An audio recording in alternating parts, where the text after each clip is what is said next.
apa pendapat kamu tentang Isa?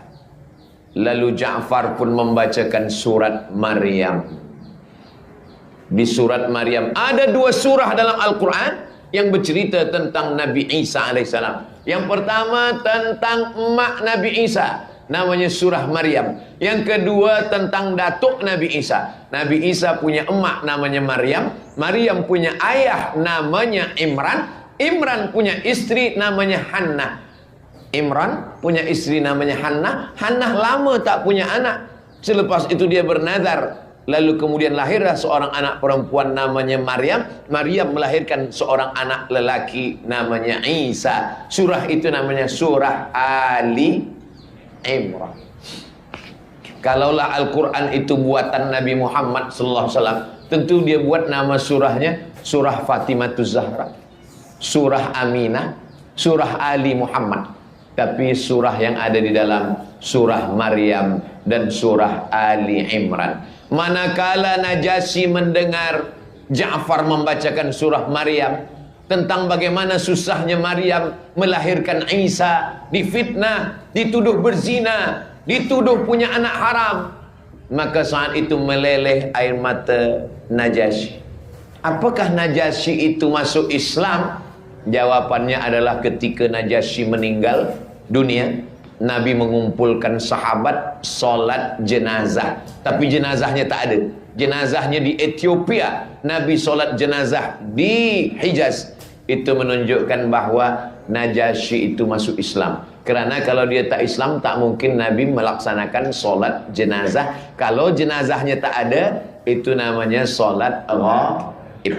Sekarang banyak juga solat ghaib. Awak tadi mana? Solat ghaib. Rupanya bukan jenazah tak ada, makmum tak ada. Makmum ghaib. Nah, apa makna pelajaran ini? Alam takun ardullahi wasi'atan.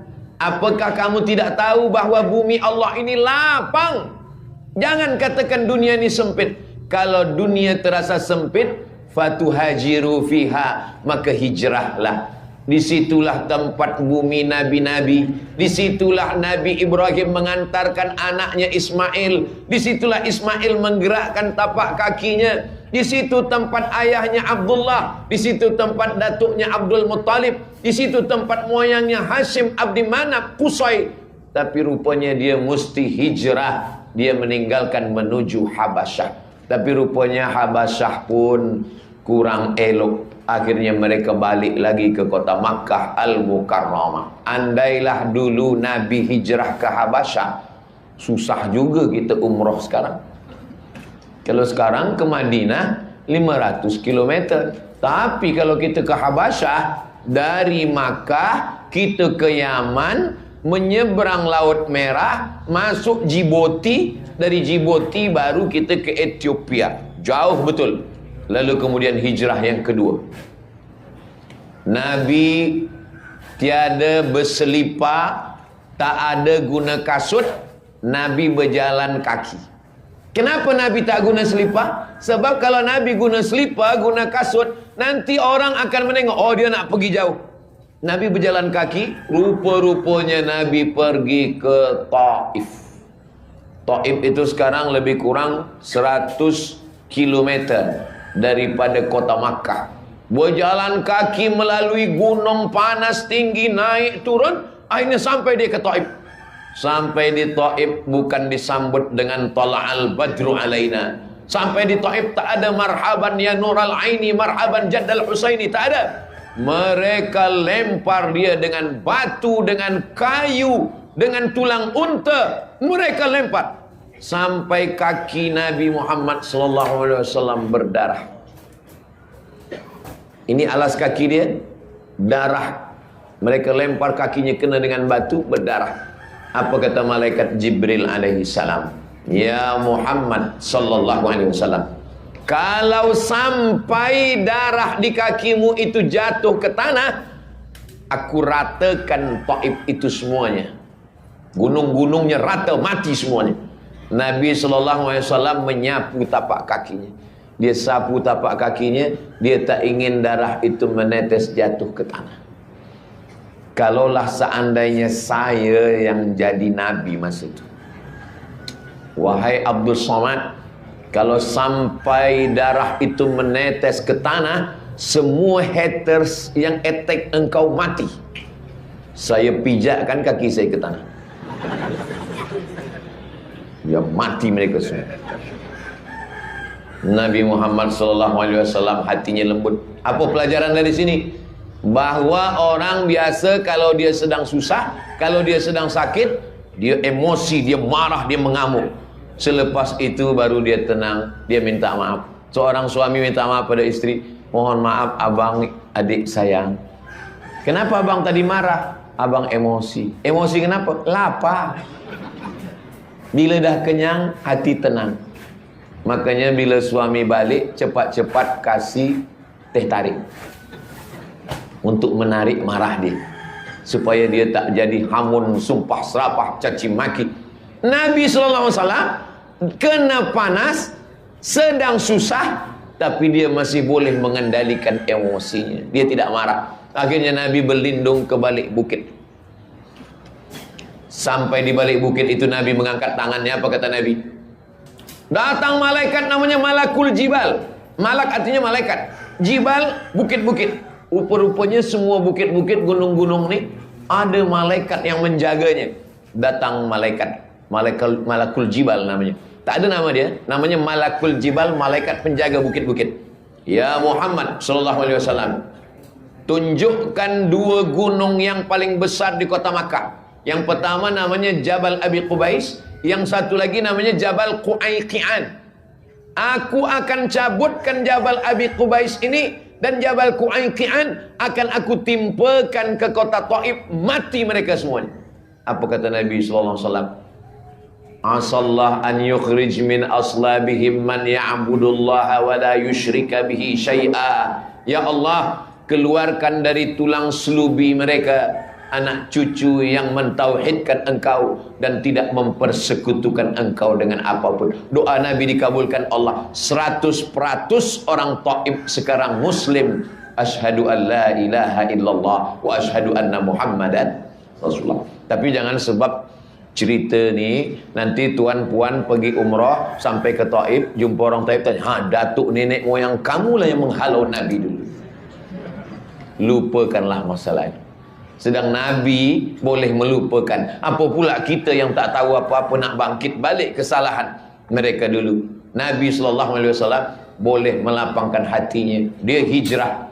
Lalu kemudian Nabi SAW ketika dia sedang duduk, tiba-tiba saja datanglah seorang budak hamba sahaya mengambilkan anggur.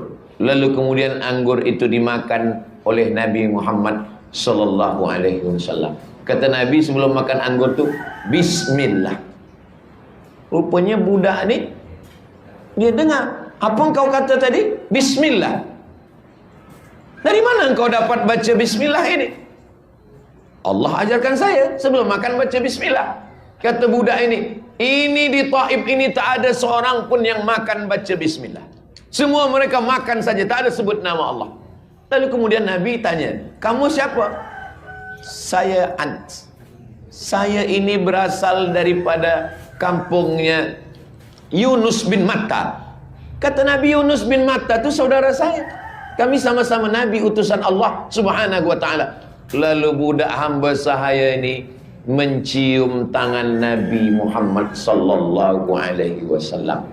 Adas beruntung, dia jumpa dengan Nabi hanya sekali saja, memberikan anggur, tapi saat itu dia boleh mencium tangan dan memeluk Nabi Muhammad sallallahu alaihi wasallam. Maka di Taif ada dibinakan satu masjid untuk mengenang dia. Rupa-rupanya orang boleh caci maki, hamun, sumpah serapah, lempar dengan batu kayu, tapi masih ada orang-orang yang secara darjah dia bukan siapa-siapa, tapi dia boleh mengenali Nabi Muhammad sallallahu alaihi wasallam. Adas. Lalu kemudian selepas itu Nabi pun balik. Nabi balik dari Taif. Orang Taif tak terima dia. Balik dari Taif, Ketika Nabi balik dari Taif, Nabi membaca Al-Quran. Disitulah turun ayat juzuk 29. Qul, katakan ya Muhammad sallallahu alaihi wasallam, qul uhiya ilayya annahu istama'a nafarum minal jin. Ketika engkau sedang membaca Al-Quran, ada beberapa jin yang mendengar. Apa kata jin itu? Inna sami'na qur'anan ajaba. Kami mendengarkan bacaan Al-Quran, bacaannya ajib, menakjubkan, sedap didengar telinga, maknanya dalam. Wa anna minnal muslimuna minna wa minnal qasitun. Kami ini ada yang jin muslim dan ada yang jin kafir. Yang jin muslim taharraw rasyada, selalu mencari jalan yang lurus. Yang jin kafir kanu li jahannama hataba, mereka menjadi kayunya api neraka. Itulah dalil bahwa jin itu ada yang jin muslim, ada yang jin kafir. Lalu kemudian di situ apa makna? Bahwa kalau ada manusia yang memusuhi kita, ada manusia yang melempar kita, tapi ada satu lagi makhluk Allah yang mungkin beriman dengan kita, yaitu jin. Maka saya bila bagi tazkirah, alhamdulillah di Masjid Fatimah Az-Zahra ini penuh hingga sampai keluar ke laut, ke padang, sampai ke kanan ke kiri. Pernah saya bagi tazkirah di satu masjid, jamaah tak ramai. Bukan setengah saf, sepertiga saf. Kanan kosong, kiri kosong. Tapi saya tak sedih. Mungkin banyak jin di situ. Tak nampak. Manusia mungkin tidak mendengarkan engkau, tapi ada makhluk-makhluk Allah yang mendengarkan engkau. Begitulah penghiburan, menyenangkan hati Nabi Muhammad sallallahu alaihi wasallam. Maka ada di Makkah itu namanya Masjid Jin. Ini Bukit Sofa, ini Bukit Marwah, ini Bukit Marwah, ini kubu pemakaman Ma'la Khadijah di situ, Sayyidatuna Khadijah. Antara Ma'la dengan Bukit Marwah ini ada satu masjid sebelah kiri namanya Masjid Al-Jin. Nah, kalau nak sembayang, sembayang aja situ. Ini kadang banyak jamaah umroh haji sembayang nak berkawan dengan jin pula. Nak buat MOU dengan jin. Memorandum of Understanding between me and you. Bila ada jin datang kepada kita, kita sembahyang tahajud nih tengah malam. Afdhalu dzikri fa'lam annahu la ilaha illallah. La ilaha illallah. Selepas itu datang, hai Abdus Somad. Alhamdulillah wassalatu wassalamu ala Rasulillah Sayyidina wa Maulana Muhammad ibni Abdullah wa ala alihi wa sahbihi wa man da'a bi da'watihi wa istanna bi sunnatihi ila yaumi liqa'i rabbih wa ba'd. Tuan-tuan, puan-puan, muslimin muslimat, hadirin hadirat, insyaallah kita semua dimuliakan Allah Subhanahu wa taala. Amin ya rabbal alamin. Tajuk kita malam ini persediaan menghadapi akhir zaman. Apakah kita sudah sampai ke akhir zaman yang dijanjikan oleh Nabi Muhammad sallallahu alaihi wasallam itu? Apakah tanda-tanda itu sudah terjadi? Maka dijawab oleh Syekh Ali Jum'ah, Mufti Mesir. Dalam hadis riwayat Ahmad bin Hanbal, menurut pendapat Syekh Shu'aib Al-Arnaud, hadis ini hadisun sahih, bahwa di antara tanda akan berakhir dunia ini, dalam satu hadis ini saja ada 3 tanda, dan ketiga tanda ini sudah terjadi. Yang pertama, Buhairah Tabariyah, Danau Tiberias. Yang kedua, Ain Zu'ar, Ain Zughar, Ain mata, tapi makna mata Ain di sini adalah mata air. Zughar, mata air di Zughar mati, kering. Danau Tiberias surut. Dan yang ketiga adalah kebun Bisan, Nakhlu Bisan, Nakhlu kebun korma yang terletak di kawasan Bisan. 3 tanda ini sudah pun terjadi. Apakah bila 3 tanda ini terjadi, kering Danau Tiberias, mati mata air Zughar, dan semua kebun korma yang ada di Bisan sudah tidak lagi tumbuh berbuah. Apakah bila ini terjadi kiamat akan terjadi? Ya. Bila tidak terjadi, na'udzubillah, maka dustalah Nabi. Mustahil, kerana Nabi itu wa ma yantiqu 'anil hawa in huwa illa wahyun yuha 'allamahu syadidul quwa dzu mirratin fastawa. Dialah Muhammad sallallahu alaihi wasallam. Apa yang mesti kita lakukan bila masa itu datang dan sebagian tanahnya sudah terjadi? Dalam hadis lain disebutkan oleh Imam Ahmad bin Hanbal dalam kitab Musnad, disebutkan oleh Imam Abu Dawud dalam kitab Sunan Abi Dawud, disebutkan oleh Imam Al-Hakim dalam kitab Al-Mustadrak. Kata Imam Al-Hakim, hadis ini sahih. Tapi bila Al-Hakim mengatakan hadis sahih, tidak boleh diterima langsung, kecuali bila datang Imam Az-Zahabi mengatakan sahih. Maka ada satu kaedah, sahahahul hakim wa wafaqahul zahabi. Dinyatakan sahih oleh Imam Al-Hakim dan dipersetujui oleh Imam Az-Zahabi. Wahai Rasulullah, iya, bila masa fitnah itu sudah datang, apa yang mesti kami lakukan? Dalam hadis ini disebutkan ada 6 perkara yang mesti diperbuat oleh kaum muslimin. Nabi tak ada sebut 1, 2, 3, 4. Tapi bila kita kira, hitung, maka ada 6 yang dinyatakan Sayyidina Muhammad sallallahu alaihi wasallam. Yang pertama kata Nabi, bila zaman fitnah itu datang, sudah masa akhir zaman, walaupun yang mengetahui terjadinya hanya Allah saja. Yas'alunaka 'anis sa'ati ayyana mursaha. Bila mereka bertanya kepadamu ya Muhammad, bila masa terjadinya? Qul, katakanlah, la ya'lamuha illa hu. Yang tahu hanya hu, dia saja yang tahu. Lain daripada dia tak tahu. Wa 'indahu mafatihul ghaib. Yang ada kunci-kunci segala pengetahuan tentang yang ghaib, dia saja yang tahu. Kita tak diberitahu agar supaya kita tetap merasa takut dan beramal kepada Allah Subhanahu wa taala. Apakah dengan akan terjadinya hari kiamat lalu kita takut, stres? Apakah dengan tahu kiamat tak lama lagi lalu kita tinggalkan dunia ini, pergi ke dalam gua, pergi ke tepi sungai? Bukan itu maknanya. Maka Nabi memberikan tunjuk ajar yang disampaikan dalam hadis ini. Ada 6. Yang pertama kata Nabi sallallahu alaihi wasallam, ilzam baitak. Ilzam, menetaplah engkau, baitak, di rumahmu.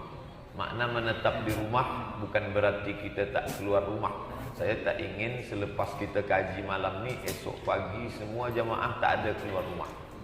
Makna tidak keluar rumah, ilzam baitak, banyaklah memikirkan yang ada di dalam rumah sehingga kita dapat menyelamatkan keluarga bersesuaian dengan makna ayat. A'udzubillahi minasyaitonirrajim. Ya ayyuhallazina amanu, hai orang beriman, qu anfusakum, jaga dirimu, wa ahlikum, istri, anak, keluarga, nara, daripada api neraka jahanam.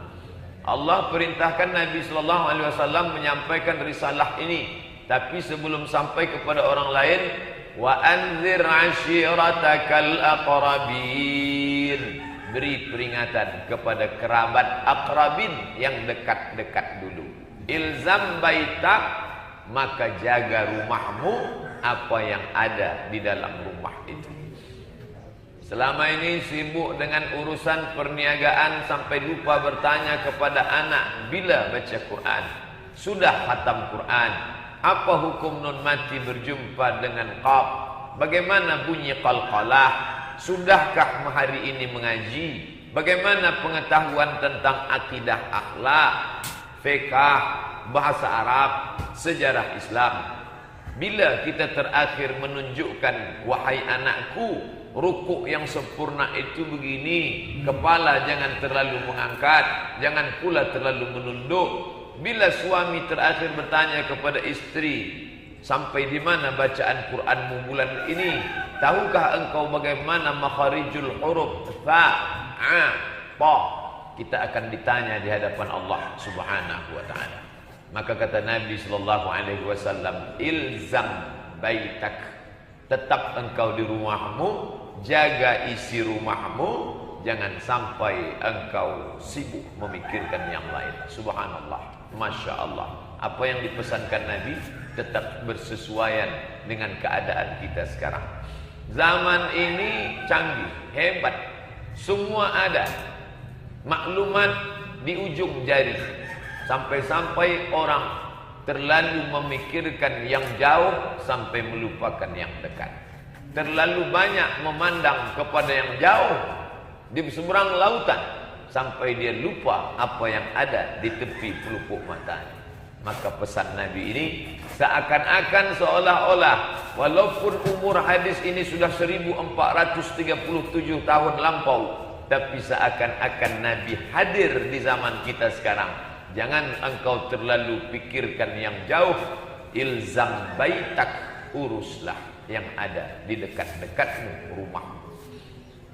Masyarakat sebuah negara, lebih kecil lagi suatu kawasan wilayah, lebih kecil lagi adalah persekitaran masjid Damansara, Masjid Kuning, dekat kita sekeliling.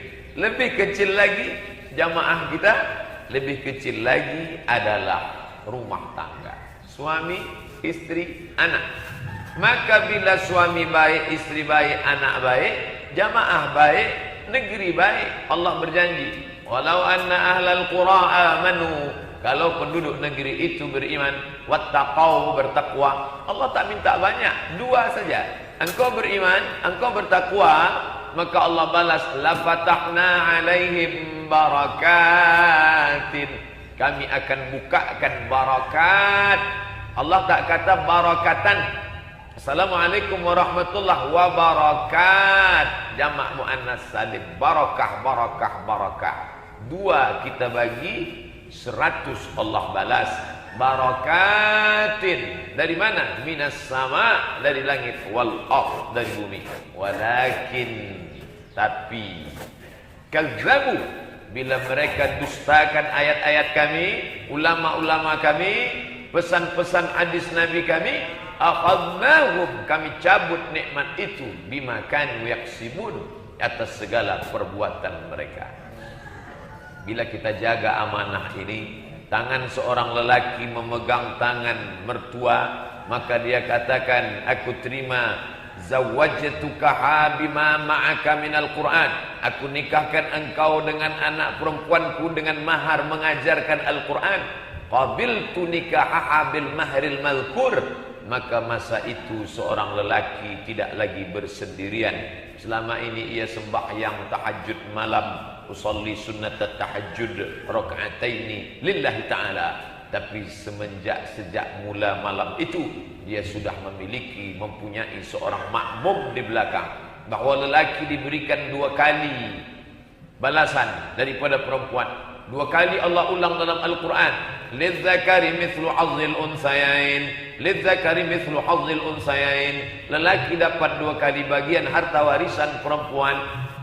Lelaki memiliki harta 2 kali lebih daripada perempuan, bukan kerana Allah tidak adil, tapi kerana di pundak lelaki ada tanggung jawab di hadapan Allah Subhanahu wa ta'ala.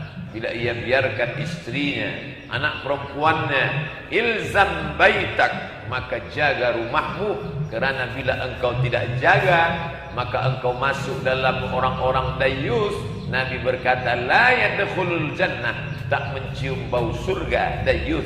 Wa mad dayus ya Rasulullah? Siapa dayus itu wahai Rasulullah? Allazi yuqirrus su', orang yang membiarkan buruk, tak elok, ala ahlihi, kepada anaknya, kepada istrinya, kepada putrinya, kepada menantunya, kepada cucunya. Bahwa kita duduk berjauhan tempat, mungkin kerana rumah berjauhan, tapi ada hari-hari khusus khas kita boleh duduk bersama, bertanya hal ehwal keadaan, menanyakan kesehatan baik, menanyakan pekerjaan tak salah, menanyakan bagaimana keadaan keluarga baik. Tapi yang paling penting, seperti pertanyaan Yakub kepada anak-anaknya, ma ta'buduna min ba'di, apa yang akan kamu sembah sesudah aku mati nanti. Masalah apa yang akan kamu makan sesudah aku mati nanti? Nahnu narzuqukum, kami yang memberi kamu rezeki. La taqtulu auladakum khasyata imlaq. Jangan kamu bunuh anak kamu kerana kamu takut ia memakan beras kamu. Nahnu narzuqukum, sedangkan kamu pun kami yang memberi rezeki. Wa iyyakum, apalagi mereka. Apa yang kamu khawatirkan? Wa ma min dabbatin fil ardi, semua yang melata yang bergerak di atas muka bumi ini, illa 'ala Allah rizquha, Allah menjamin rezekinya. Lau tawakkaltum 'ala Allah haqqa tawakkulih, bila kamu bertawakal kepada Allah sebenar-benar bertawakal, la razaqakum kama ruziqat thair, Allah beri kamu rezeki seperti seekor burung mendapatkan rezeki. Tardu khimasan, pergi terbang dari sarang dalam keadaan perut kosong. Wa yaghdu bitanan wa yarji'u bitanan, pulang petang dalam keadaan perut yang berisi. Apa yang dikhawatirkan? Tapi mesti ada al-kasbu, usaha, al-ikhtiar, kerja, as-sa'yu, mencari rezeki. Makna dabbah dari kata dabba yang debu, artinya bergerak. Semua yang bergerak Allah bagi rezeki, walaupun dia tak ada mata. Cacing, kata al-jahil, makhluk yang tak ada mata, cacing, tinggal di dalam gelap, dalam tanah, tapi dia tetap boleh makan selama dia bergerak. Tapi yang duduk atas tanah, mata terang benderang, kalau tak bergerak dia akan mati kelaparan. Wa ma min dabbatin, semua yang bergerak, illa 'ala Allah rizquha.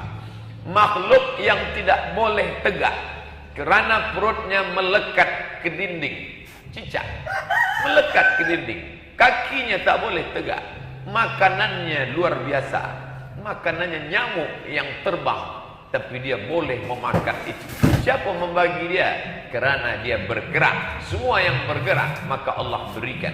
Semua yang tak bergerak maka Allah tak berikan. Allah pinjamkan mata, Allah pinjamkan kuasa, Allah berikan sama, basar, qudrat, iradat, maka itu semua dipakai untuk mencari ridha Allah. Masuk ke dalam masjid, Allahumma ftahli abwaba rahmatik, bukakan pintu rahmatmu. Tapi manakala kita keluar daripada masjid, Rabbi, ya Tuhanku, Allah, ya Tuhanku, iftahli, bukakan untukku abwaba fadlik, pintu-pintu rezekimu. Kerana selepas salat Allah berfirman, idza qudiyatis salah, bila salat sudah dilaksanakan, fantashiru fil ard, bertebaranlah kamu di atas permukaan bumi, wabtaghu min fadlillah, carilah karunia Allah Subhanahu wa taala. Ilzam baitak. Saya adalah jin Islam yang hendak menolong kamu. Andai-andai terjadi macam itu, saya akan katakan, saya tidak perlu kamu. Sebab kita tak tahu dia nak apa. Nanti saya akan tolong kamu, nanti saya akan bantu kamu. Kita khawatir tauhid kita rosak. Nanti bila kita susah sikit, kita panggil jin, boleh datang. Akhirnya tauhid kita rusak. Makanya kita cukup minta, pesan emak saya, engkau jangan berkawan dengan jin. Pesan datuk saya pada mak saya, engkau jangan berkawan pada jin. Pesan moyang saya pada datuk saya, engkau jangan berkawan dengan jin. Walaupun dia mengaku jin Islam. Alhamdulillah sampai sekarang belum ada yang datang. Kalau ada datang, tak tahu juga. Mudah-mudahan Allah jagakan kita semua insyaAllah. Ada jamaah datang ke rumah saya, seorang perempuan, dia bawa suami dia bawa anak dia kecil. Ustaz Abdul Somad, cuba tengok gambar ni. Saya tengok gambar emas sebesar, lebih kurang sebesar ini, panjang emas, di atas TV dia ambil gambar. Saya tanya, di mana emas ini? Emas ini ada di dekat TV saya, Ustaz. Awak tak ambil? Saya tak ambil, saya tengok saja, saya ambil gambar. Ini saya tunjukkan pada Ustaz. Lepas tu ke mana emas ni? 2 hari tak saya ambil, hilang. Oh, kenapa tak bagi saya, kata saya. Lepas itu dia tunjuk lagi, ini ada kunci Ustaz, emas juga. Oh, mana kunci ini sekarang? Kunci itu tak saya ambil, tak saya pegang. 2 hari selepas itu pun hilang juga. Saya tanya, jawab dengan jujur, ikhlas kerana Allah Ta'ala. Ya, kenapa awak tak ambil? Saya takut tauhid saya rosak, Ustaz. Saya takut nanti bila saya susah sikit, saya minta pada dia. Minta susah sikit, minta pada dia, saya ingin mati husnul khatimah. Oh, masih ada. Jawab dengan baik. Ada tak ayah kamu, datuk kamu yang dulu bomoh, dukun? Ada ustaz. Datuk saya bomoh. Ini jin dia datang nak merayu kamu. Kamu mahu atau tidak? Saya tak mahu ustaz. Okey, mudah-mudahan Allah menjaga kamu. Sebenarnya Allah mengirimkan orang ini kepada saya nak menegur saya, wahai Abdul Somad, engkau ustaz, engkau bagi tazkirah, tapi iman engkau belum tentu sekuat orang ini. Andai engkau yang mengalami macam ini, mungkin engkau akan ambil duit itu untuk pelancaran naik taraf bilik imam. Lama hidup banyak dirasa panjang umur, banyak ditengok, dan lama jadi ustaz, macam-macam jamaah itu datang. Mudah-mudahan kita semua apapun yang datang, susah datang, senang datang, kita tetap mengatakan iyyaka na'budu wa iyyaka nasta'in. Sekarang banyak manusia tak iyyaka na'budu lagi. Iyyaka na'budu wa bomoh nasta'in. Iyyaka na'budu wa jin nasta'in. Rosak tauhidnya. Tauhid kita mengajarkan la ilaha illallah. Nabi Muhammad SAW tidak ada meminta. Nabi Muhammad SAW ditunjukkan ini bahwa makhluk ini memang ada. Selalunya dia disebutkan selepas kita, dia dulu baru kita. Alladzi waswisu fi sudurin nas minal jinnati annas. Wa ma khalaqatul jinna wal insa. Qul la in ijtama'atil jinnu wal insu. Tapi kita tak perlu mencari-cari dia. Dan kalaupun dia datang pada kita, kita katakan awak tak usahlah datang pada saya, sebab saya pun udah selesai pelancaran sumbangan naik taraf bilik imam. Jangan lagi bawa emas, jangan lagi bawa apapun. Kami ingin membersihkan tauhid kami kepada Allah Subhanahu wa ta'ala. Hijrah ke Habasyah tak jadi, sudah. Hijrah ke Taif, sudah. Rupanya Allah memilihkan satu tempat yang mulia. Tempat itu adalah Al-Madinatul Munawwarah. Kalau ada orang pergi umrah, sampai di Bukit Yalamlam, ini Bukit Yalamlam, ini pesawat terbang. Lalu di atas Bukit Yalamlam tu dia mengatakan labbaik Allahumma umrah. Dah. Lepas itu landing di Jeddah. Sampai dari Jeddah dia pun pergi ke Makkah. Sampai di Makkah dia tawaf, lepas tawaf dia sa'i, lepas sa'i dia tahallul, selesai. Rukun umrah 5. Berniat, tawaf, sa'i, tahallul, tartib. Tartib. Tartib maksudnya tawaf dulu baru sa'i. Jangan sa'i dulu baru tawaf. Itu namanya umrah sungsang. Selesai. Macam mana kalau dia tak ziarah ke Madinah? Secara fiqh selesai, tapi dia tak ada adab kepada Nabi Muhammad sallallahu alaihi wasallam. Dari mana kita tahu tawaf? Dari mana kita tahu sa'i? Kalau bukan dari Sayyidina wa Maulana wa Syafi'ina wa Zuhrina wa Qurrati A'yunina Muhammad sallallahu alaihi wasallam. Maka kalau kita ada umrah, eloknya kita ke Madinah. Lepas daripada Madinah ini, kita bangkitkan cinta kita pada Nabi. Kita berjalan pelan masuk dari Babus Salam. Lalu kemudian kita lalu bagi lelaki, lalu kita lalu di hadapan makam Nabi. Kita sedang mengucapkan salam kepada Nabi. Assalamualaikum ya Rasulullah, Assalamualaikum ya Nabi Allah. Kita dah sedih dah haru dah nak menangis, tak jadi menangis. Dihalau polis. Haji. Itulah adilnya Allah Ta'ala. Kalau kamu rasa kamu kaya, banyak duit, boleh rasa dekat Nabi kena depan makam Nabi. Berapa banyak orang yang tidak pernah ke Masjid Nabawi. Datuk nenek moyang kita dulu yang susah naik kapal, dia tetap di Semenanjung, tapi dia dekat dengan Nabi. Dengan apa? Dengan solawat. Orang-orang dulu yang ahli-ahli solawat, solawat nariyah, solawat tafrijiyah, solawat, ratib al-haddad, ratib al-attas. Banyak zikir-zikir dia baca. Allahumma salli ala Sayyidina Muhammad wa ala ali Sayyidina Muhammad. Yang kita khawatirkan, badan kita sampai sana, fizik kita di hadapan makam Nabi, tapi sebenarnya pikiran kita entah kemana-mana. Kita berharap supaya walaupun kita jauh, tapi hati kita dekat dengan salawat. Allahumma salli ala Sayyidina Muhammad wa ala ali Sayyidina Muhammad. Tadi saya sampaikan tazkirah ini pukul 9. Sekarang sudah pukul 9.48. Kejap lagi pukul 10. Ustaz Abdul Somad sampaikan 60 minit. Di mana-mana saya menyampaikan tazkirah itu 60 menit sesuai dengan yang tertulis di tempat air minum 600 ml. Ini kecil aja sebenarnya. Ada waktu 10 menit Ustaz jawab soalan yang ada ni. Banyak kertas di atas ni. Ada nama-nama orang-orang yang kita muliakan. Ada lagi pelancaran naik taraf bilik imam. Ini memang selalu kita sebut biar selesai. Ada soalan. Apa nasihat Ustaz untuk peniaga? Bila kita masuk masjid, Allahumma apa doa masuk masjid? Allahumma ftahli abwaaba rahmatik. Bukakan saya pintu rahmat Engkau. Tapi bila keluar masjid, Allahumma inni as'aluka min fadlik. Bagi saya rezeki. Kenapa doa keluar masjid bagi saya rezeki? Sebab ini Masjid Nabawi, keluar pintu itu terus pasar tempat berniaga yang dibuat oleh Nabi Muhammad SAW.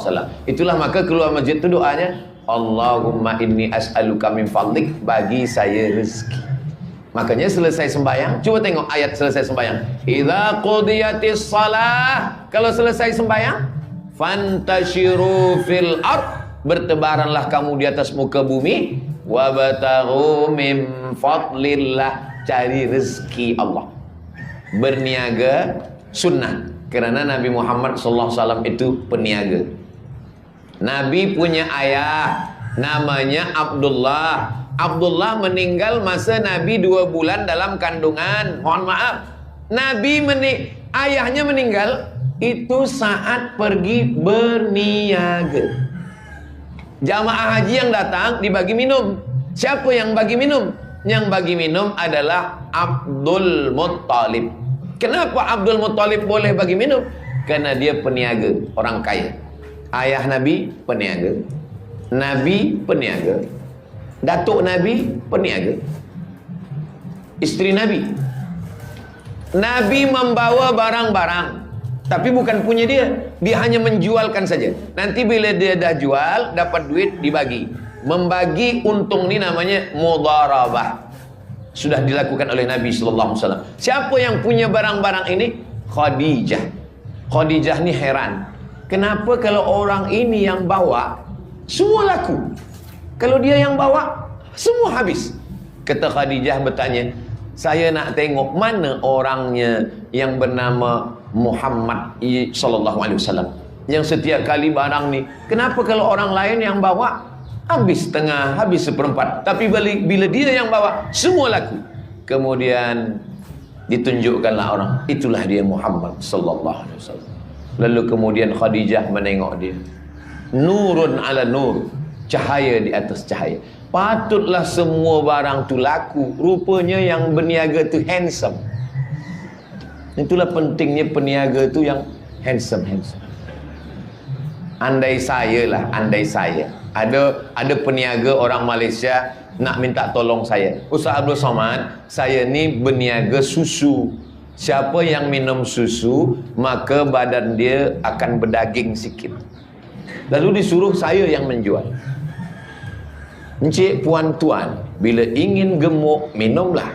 Mana ada orang nak beli? Yang menjualnya kurus. Jadi kenapa barang yang dijual Nabi SAW itu laku?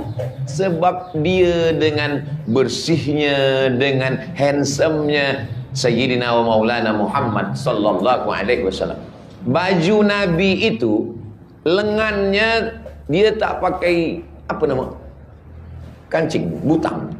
Dia besar. Jadi bila Nabi angkat tangannya waktu Nabi khutbah di atas mimbar, datang orang Arab Badui minta hujan. Halakatil amwal, Kebun-kebun kami kering, hujan lama tak turun. Nabi angkat tangannya, Nabi berdoa, aghithna, aghithna, turunkan hujan, turunkan hujan. Waktu Nabi mengangkat tangan, sahabat yang ada di bawah tu menengok. Apa kata sahabat? Kami menengok bayadha ibataihi, putih dua ketiak Nabi. Kalau ketiaknya saja putih, bagaimana dengan pipinya? Dengan wajah Sayyidina wa Maulana Muhammad sallallahu alaihi wasallam. Saya bukan nak memburukkan kita, nah, kita memang dah macam ini. Hitam-hitam si tampuk manggis, walaupun hitam ku pandang manis. Tapi ada juga pantun lain, hitam-hitam si tampuk manggis, sudahlah hitam lutut berkudis. Maksudnya tutuplah lutut, jangan nampak aurat. Dalam mazhab Syafi'i lutut tu aurat. Lalu kau sampai mana tadi? Hilang pula. Bahawa Nabi berniaga. Makanya kalau perniagaan ini ditinggalkan oleh umat Islam, siapa yang akan mengambil perniagaan ini? Yahudi. Yahudi yang akan mengambil perniagaan ini. Maka umat Islam mesti berniaga. Siapa yang membawa Islam ini ke Nusantara? Selalunya dalam sejarah dikatakan yang membawa Islam ke Nusantara adalah peniaga. Tak betul. Yang membawa Islam ke Nusantara adalah alim ulama yang berniaga. Mereka ulama, tapi mereka berniaga. Orang-orang tasawuf itu hanya berzikir saja. Orang tasawuf berniaga. Namanya Imam Junaid Al-Baghdadi. Kita kalau ambil fiqh Imam Syafi'i, kalau ambil akidah Imam Asy'ari, kalau ambil tasawuf Imam Junaid Al-Baghdadi. Kalau ambil akidah Asy'ari, kalau fiqh Syafi'i, kalau tasawuf Imam Junaid Al-Baghdadi. Imam Junaid itu dia ada gerai tempat berniaga. Dia pergi ke gerai tempat niaga, dia berniaga. Kalau ada orang membeli, dia layan. Tak ada orang membeli, dia sembahyang sunat. Ada orang beli, dia jual. Tak ada orang beli, dia sembahyang sunat. Habis 400 rakaat, dia balik ke rumah. Di mana kami boleh baca kisah ini? Dalam kitab Ar-Risalah Al-Qushairiyah. Kita dah khatamkan ini dulu. 1 bulan Ramadan khatam Ar-Risalah Al-Qushairiyah. Sebab masa tu COVID-19, maka kita tak ada pergi keluar. Saya bacakan kitab itu selama Ramadan, pagi, petang, siang, malam, khatam alhamdulillah. Nak menunjukkan bahawa Nabi berniaga, sahabat berniaga, dan ulama berniaga. Jadi bila ada umat Islam yang berniaga, tapi orang Islam berniaga bukan nak cari kaya. Umat Islam berniaga, dia beli rumah, dia beli kereta, dia sekolah anak, dia pergi jalan menengok dunia. Tapi yang penting daripada itu semua, hasil daripada perniagaan, duitnya itu untuk apa? Tak ada orang mati buat duit, tapi duit boleh menjadi amal jariah. Duit yang banyak dari perniagaan ini untuk apa? Pelancaran sumbangan naik taraf bilik. Apapun kajinya, ini kita selesaikan. Kerana inilah yang boleh membuat kita mendapatkan amal jariah. Jadi peniaga-peniaga semua, saya ajak berniaga dengan semangat. Ini sekarang banyak orang Islam ini, dulu sebelum mengaji dia berniaga, sebelum mengaji berniaga, selepas dia mengaji dia berhenti berniaga, dia berzikir di masjid. Ini tak betul. Tetap berniaga. At-tajir peniaga, as-saduq jujur, al-amin amanah, ma'an nabiyyin. Kalau dia mati nanti dia bersama dengan nabi-nabi. Was-siddiqin, dia bersama dengan orang yang benar. Was-syuhada, dia bersama dengan orang mati syahid. Was-salihin, dia bersama dengan orang soleh. Orang yang berniaga, dia ikut sunnah Nabi. Tapi jangan sebab niaga tak ke masjid. Ini jangan balik-balik ceramah Ustaz Abdul Somad ini. Hayya salat. Awak tak ke masjid. Berniaga ini ibadah. Pergilah ke masjid, tutup kejap. Atau ada isteri di situ, dia jaga. Nanti balik kita jaga, isteri pula sembahyang. Apa maknanya? Ini ibadah. Nasib baik kertas yang jatuh bukan pelancaran sumbangan. Mohon Ustaz doakan anak-anak saya. Muhammad Fawaz. Fawaz artinya orang yang menang. Fawaz menang, tak pernah kalah. Nur Sumayyah, Nur Cahaya. Sumayyah perempuan pertama yang mati syahid. Sumayyah ini perempuan pertama yang mati syahid. Nama suami dia Yasir, nama anak dia Ammar. Ammar bin Yasir, nama maknya Sumayyah. Muhammad Fayyad. Fayyad artinya melimpah. Apa dia melimpah? Kerana ayah dia peniaga, tentulah duit dia melimpah. Kemana melimpah duit dia? Ke pelancaran sumbangan imam. Supaya jamaah ni ingat, kalau selesai ini yang dapat pahala siapa? Kita semua. Tapi yang paling banyak aliran pahalanya tentulah yang menyampaikan. Saya seorang ibu. Nanti bila kita berdoa bukan cuma untuk yang saya sebut saja. Semua anak-anak kita, anak saya, anak tuan, anak puan, semuanya dijaga Allah Ta'ala menjadi anak yang soleh dan solemah. Seorang saya seorang ibu kepada anak lelaki 4 tahun, anak perempuan 10 bulan. Saya percaya madrasah pertama bagi anak bermula dari rumah yang dididik dan diasuh dengan ajaran Islam sebaiknya. Kita juga cenderung mendidik anak sebagaimana kita didik ketika kecil dulu. Barangkali ada didikan yang salah dan dari broken home. Broken hancur, home rumah hancur. Satu, bagaimana seharusnya mentaliti seorang ibu dalam menguatkan atau menerapkan akidah sejak dari awal. Bagaimana ibu bapa untuk health, childhood, trauma. Bagaimana supaya membuat anak kita ini sehat secara mental, sebab dia mungkin mengalami suatu penyakit trauma karena diolok, diejek, pendidikan yang salah. Macam mana kita memperbaiki? Saya, walaupun saya ustaz, tapi kalau saya di rumah dengan anak saya, bukan berarti saya guna bahasa-bahasa ustaz ni dengan anak saya. Saya panggil anak saya Mizyan Haziq Abdillah, Sami Ahmad Misbah Billah, lalu saya katakan, ya ayyuhallazina amanu.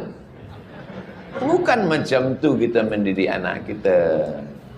Macam emak saya dulu mendidik saya. Dulu bila saya balik ke rumah nak tidur malam, itu kereta-kereta kecil letak di atas bantal. Mak tanya, ini dapat kau dari mana? Dapat tadi di jalan masa main-main. Balikkan dia balik keluar.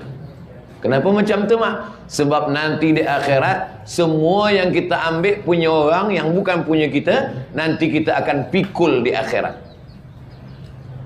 Sebab kita budak kecil tak tahu dalil, kita pun takut, kita balikkan. Sampai sekarang itulah yang ada dalam pikiran saya.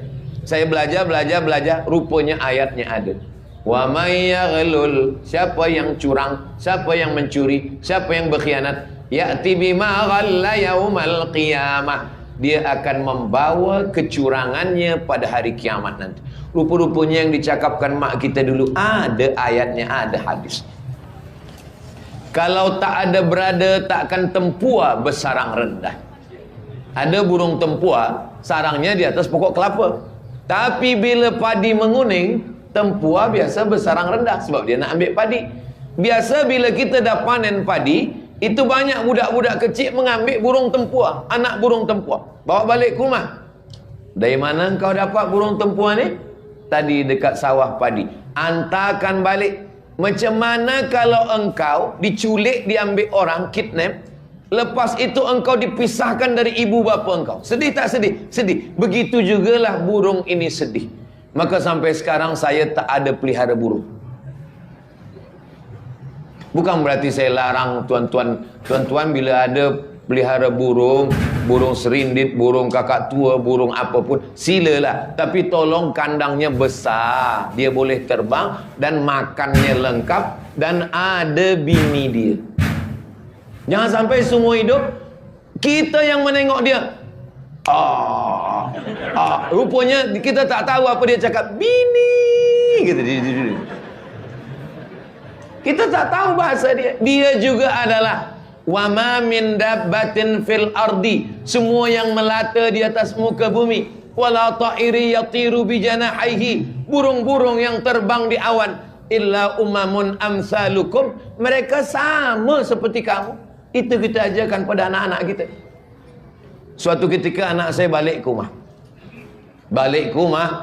membawa, di tempat saya namanya umang-umang. Umang-umang ini macam ciput, tapi boleh berjalan di darat. Lalu saya tengok, siapa bagi? Kata saya, ada orang bagi. Lalu saya cakap anak saya, Macam mana kalau engkau diambil orang, lepas itu dia bawa ke rumah orang lain? Oh, takutlah, sedihlah. Begitulah dia ni sekarang sedang sedih. Jadi macam mana? Kita bawa dia ke tempat semak-semak, sebab dia ni hidupnya di tempat yang sejuk. Kita lepaskan dia ke sana. Jadi anak-anak ni kita tak boleh marah, hamun.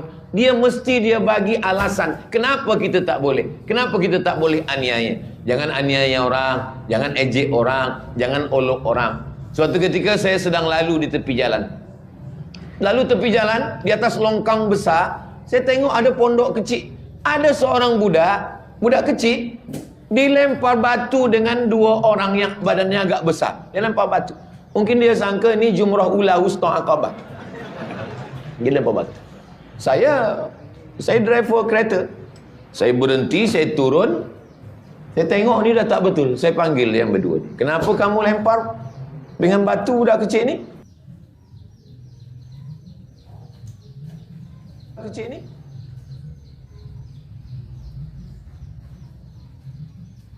Kecil ni? Kecil ni? Kecil ni?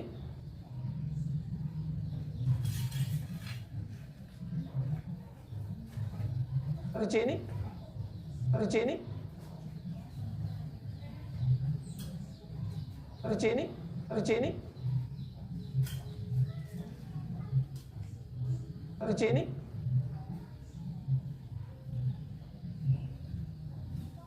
Kecil ni?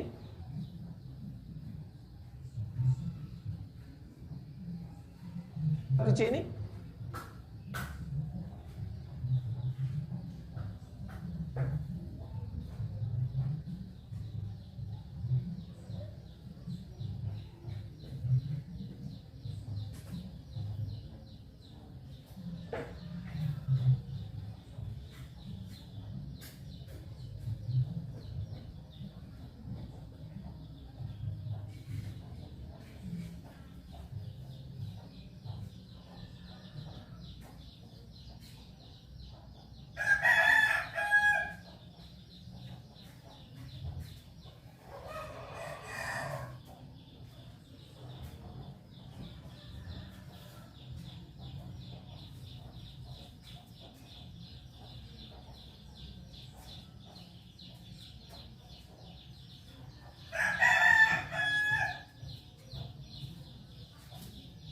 Saya termenung.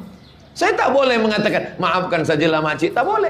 Sebab dia umur 70 tahun, saya tak mengalami apa yang saya alami macam dia. Jadi apa masalahnya makcik? Masalahnya saya tak boleh memaafkan dia sampai sekarang. Macam mana ni ustaz? Galah patah boleh disambung, kaca retak boleh direkat, hati yang sakit kemana ubat akan dicari. Jangan pernah sakiti hati orang. Jangan pernah aniaya, jangan pernah orang. Jangan pernah aniaya, jangan pernah zalim. Lalu bagaimana saya menyampaikan? Jumpa makcik dengan dia dulu siapa? Bukankah kita tahu langkah rezeki pertemuan maut kuasa Allah SWT? Aku tak pernah mencari engkau, engkau pun tak pernah mencari aku. Allah yang mempertemukan kita. So sweet. Yang senyum pelajar pula. Pertemuan makcik dengan dia adalah takdir Allah SWT. Sudah dituliskan Allah di Lauhil Mahfuz 50,000 sana, 50,000 tahun sebelum Allah menciptakan langit dan bumi. Ada amal yang paling besar makcik, lebih besar daripada jihad berdarah di Palestin. Semoga Allah menolong saudara kita di Gaza, Palestin. Ada amal yang lebih besar daripada haji dan umrah makcik. Ada amal yang lebih besar daripada sedekah makcik. Ada amal yang lebih besar daripada menolong pelancaran bilik imam makcik. Apa tu Ustaz Abdul Somad? Amalnya tak keluar duit, amalnya tak keluar peluh, amalnya tak keluar darah. Apa itu Ustaz Abdul Somad?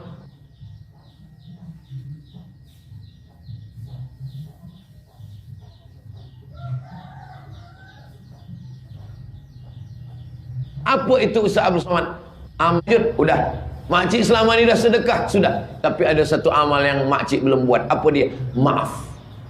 Jadi semuanya balik kepada agama. Kalau makcik boleh memaafkan, makcik boleh ridha menerima ini semua, nanti makcik akan dicari Allah di dalam surga. Bukan makcik mencari Allah, Allah mencari makcik. Apa kata Allah? Aku ingin memberi sesuatu pada engkau. Apa dia? Yang surga engkau dah dapat, jannatin tajri min tahtihal anhar engkau dah dapat. Ada satu yang kau belum dapat. Apa dia? Ridhaku. Ridhaku hanya diperolehi oleh orang yang ridha menerima takdir Allah Subhanahu wa taala. Jadi kalau ada orang yang hatinya sakit, mentalnya sakit, berdasarkan daripada pendidikan yang tak sempurna, ayahnya, ibunya, segala macam, maka kita balikkan dengan agama, dengan ridha kepada takdir Allah, memperbaiki segala yang rosak dengan amal ibadah. Mudah-mudahan kita semua sihat walafiat zahir dan batin, insyaAllah.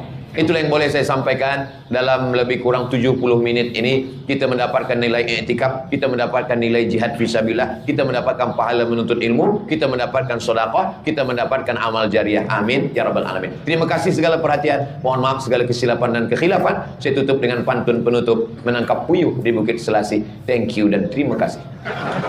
Aku qouli hadza astaghfirullah li wa lakum. Subhanakallahumma bihamdika asyhadu an la ilaha illa anta astaghfiruka wa atubu ilaik. Wa sallallahu ala sayyidina Muhammad wa ala alihi washabbihi wasallam walhamdulillahi rabbil alamin. Wassalamu alaikum warahmatullahi wabarakatuh.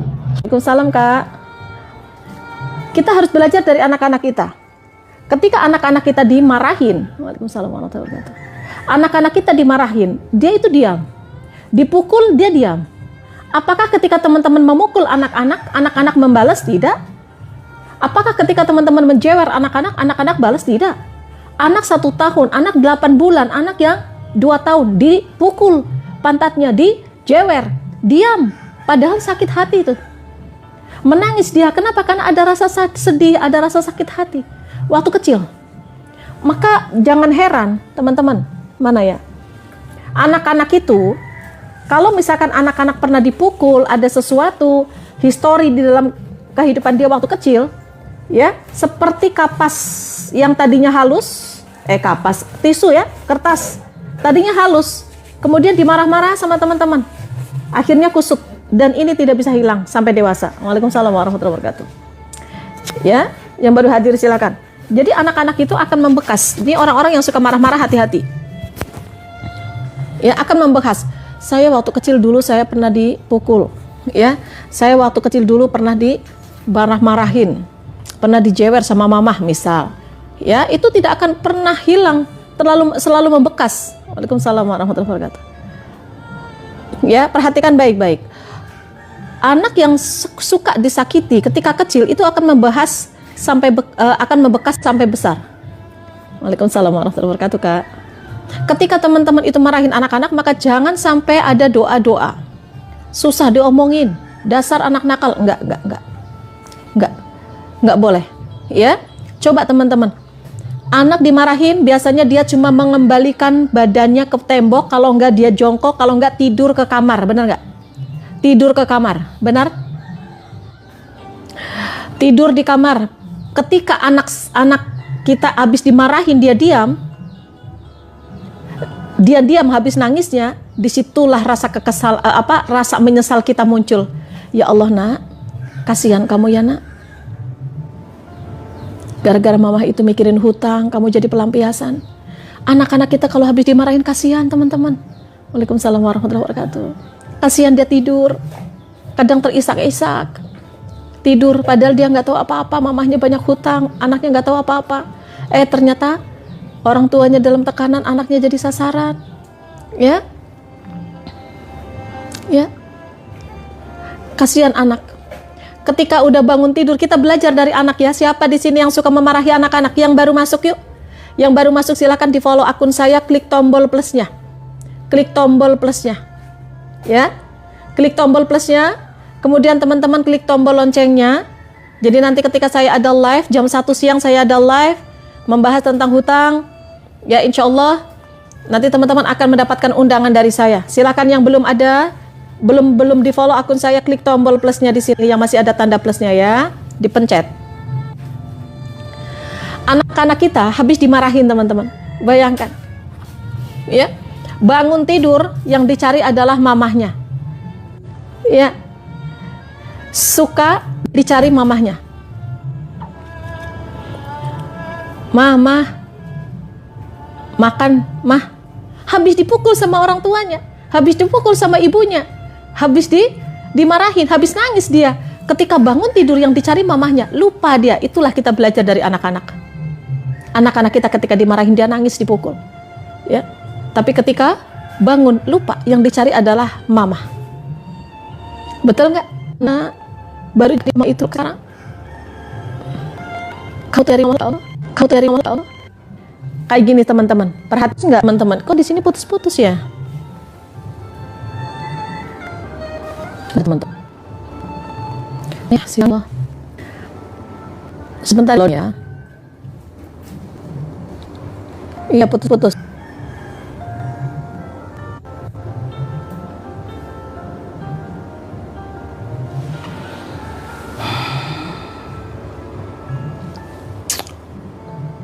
Oke, baik ya. Oke, sekarang aman?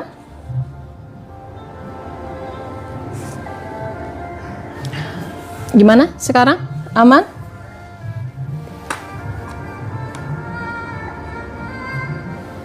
Aman ya? Oke, sebentar.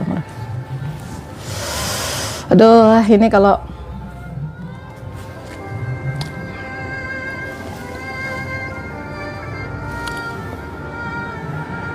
aman ya? Oh, putus-putus ya? Aman ya? Baik, kita lanjut. Kita lanjut ya. Yang baru masuk silakan klik tombol plusnya ya. Aman, aman, aman. Bismillahirrahmanirrahim. Aman, aman, aman.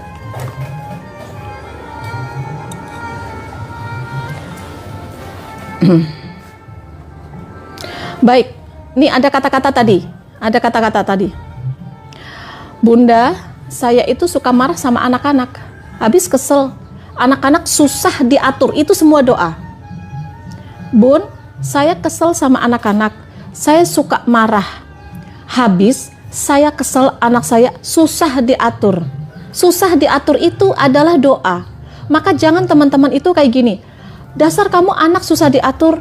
Dasar kamu memang anak nggak nurut sama orang tua. Nggak. Ya. Nggak boleh. Ketika teman-teman itu, anak-anak kita menguji kesabaran kita, ya, maka apa yang harus teman-teman lakukan? Ketika teman-teman diuji kesabaran sama anak-anak, ya, kayak gini, ya Allah, Engkau datangkan anak hamba ke dalam kehidupan hamba saat ini, menguji kesabaran hamba. Ya Allah, lunakan hati hamba, biar hamba tidak memarahi anak-anak hamba. Ya, ya Allah, Engkau datangkan ke dalam kehidupan hamba saat ini, anak-anak hamba, yuk, sarling yuk. Sarling tautan teman-teman.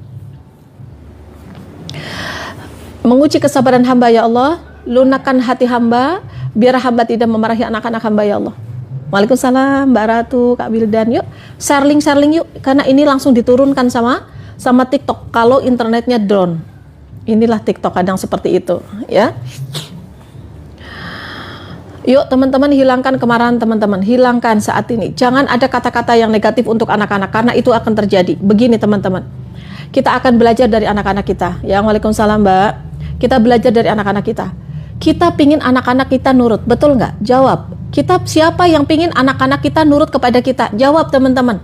Siapa yang pingin anak-anak kita nurut kepada orang tuanya? Siapa? Jawab.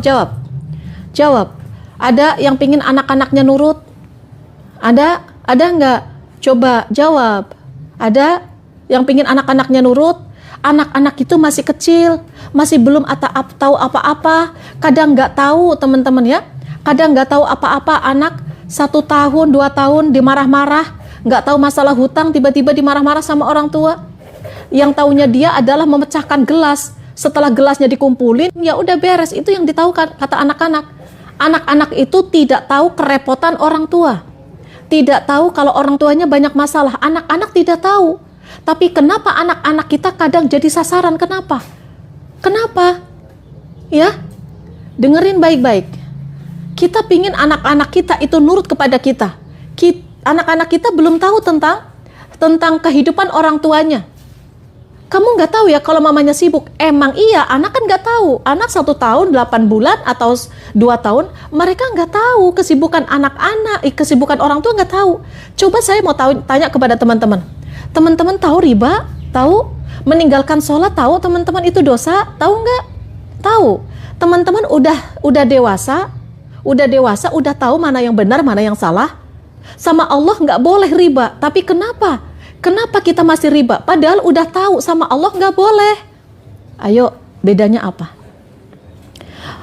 Kita egois, sahabatku. Kita pingin anak-anak kita nurut sama kita. Kalau misalkan kita nyuruh anak kita itu suruh sholat, kemudian dia nggak sholat, marah kita marah? Marah nggak? Kalau anak-anak kita nggak nurut sama kita, orang tua marah, betul nggak? Ya, sabar nggak kita ngadepin anak-anak kita? Kadang kita nggak sabar. Coba Allah. Kita sudah meninggalkan sholat sering, marah-marah sering. Apa titipan Allah itu? Harta sudah dikasih tapi nggak digunakan untuk sedekah dengan benar. Anak-anak minta udah dikasih tapi dimarah-marahin. Kalau Allah manusia itu mungkin sudah marah sama kita, tapi karena Allah itu sayang kepada hambanya, itulah Allah kita meninggalkan sholat masih dikasih makan. Malu nggak kita? Coba kita kepada anak-anak kita marah. Anak-anak kita 1 tahun nggak tahu apa-apa. Ya, benar nggak? Yuk, ayo teman-teman muhasabah.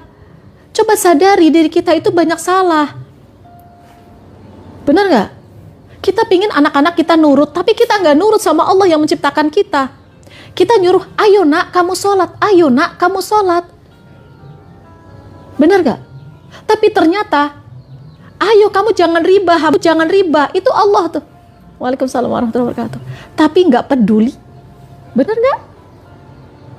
Kita pingin anak-anak kita nurut kepada kita, tapi Allah bilang jangan riba. Tapi tetap kita nggak nurut. Padahal orang tua loh, kita tahu loh. Meninggalkan sholat itu dosa. Ngomongin orang itu dosa. Gibahin orang itu dosanya di atas zina. Kenapa kita masih melakukan? Padahal kita tahu sebagai seorang dewasa, kita tahu itu dosa. Suami sudah tahu kalau nggak ngasih anak istri nafkah itu dosa. Udah tahu loh ilmunya. Udah tahu, mana yang nggak tahu? Udah tahu. Tapi kenapa nggak ngasih nafkah? Kenapa kita meninggalkan sholat? Kenapa? Ayo, egoisnya kita. Tuh. Nggak ada genetik marah. Ke teman-teman, marah itu bisa dikurangi. Ya?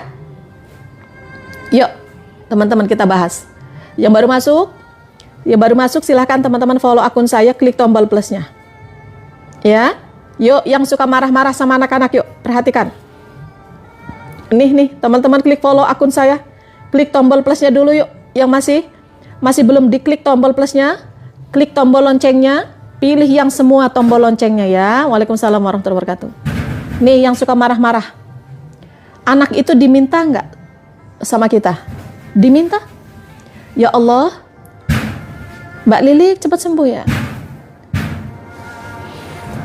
Ya Allah, berilah hamba keturunan. Dikasih keturunan? Dikasih? Udah dikasih diapain? Udah dikasih diapain sahabatku? Sering dimarah-marah? Ya, itulah titipan Allah. Banyak sekali yang belum kita bisa jaga. Badan ini nggak bisa dijaga. Ya, kita marah-marah karena nggak menerima keadaan. Kita marah-marah, badan nggak bisa dijaga. Nggak enak makan, nggak enak tidur. Anak sudah dikasih anak, nggak bisa dijaga. Suka dimarah-marahin. Padahal anak-anak banyak yang belum paham tentang kehidupan kita. Yuk, bagaimana cara mengatasi marah-marah? Perhatikan.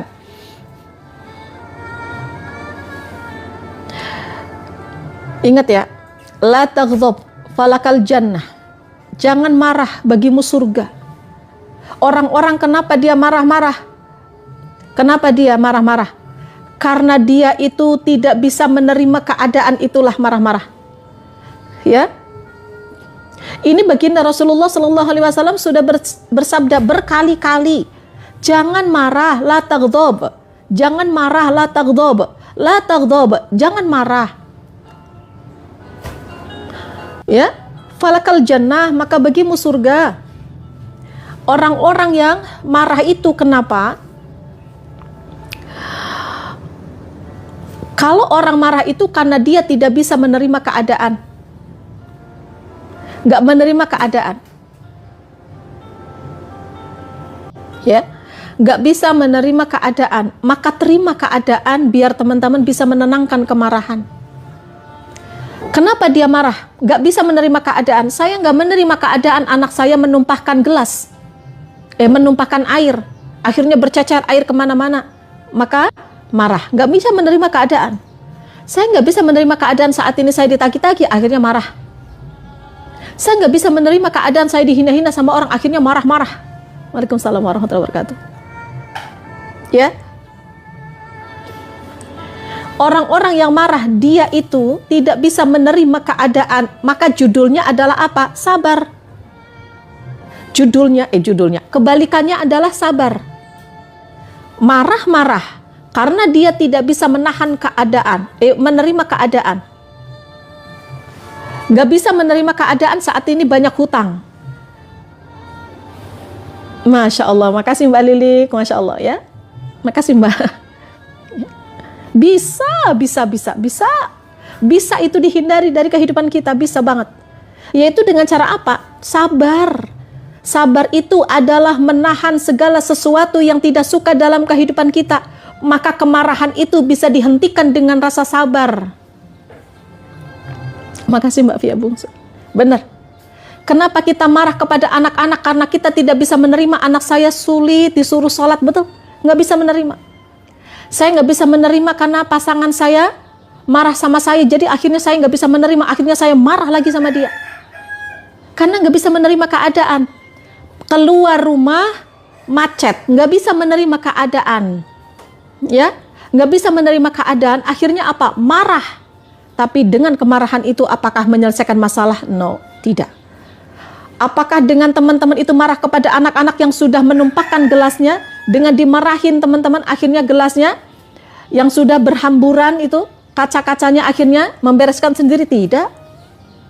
Marah-marah kepada orang-orang yang menghina kita, yang mencaci maki kita, marah kepada mereka, selesai masalah kita? Tidak sama sekali.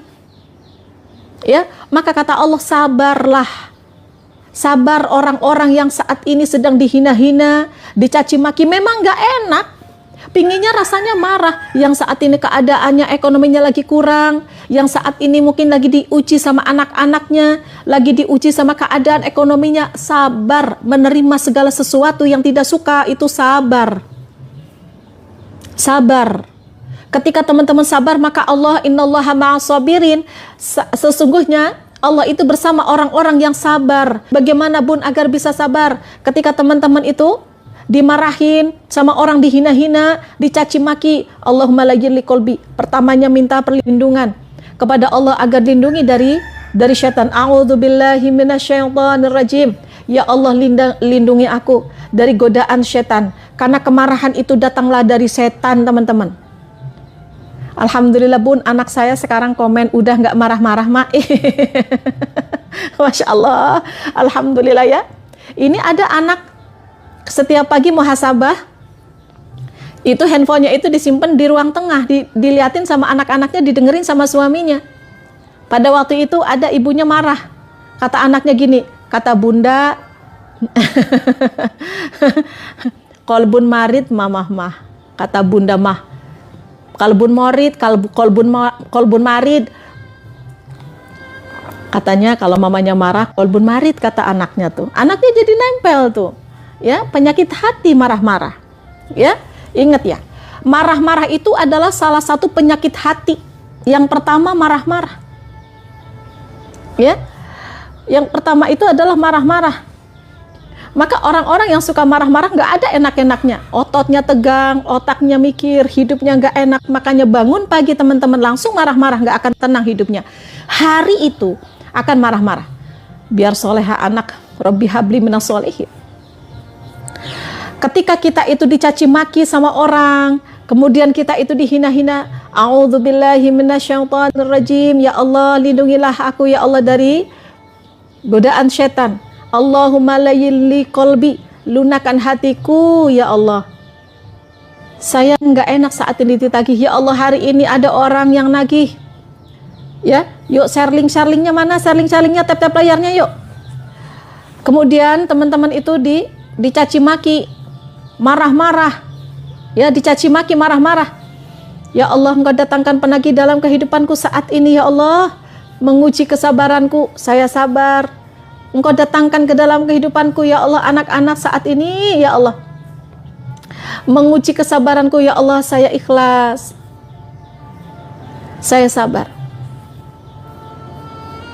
Ya, di sini ada tanda panah, yuk teman-teman boleh dibagikan.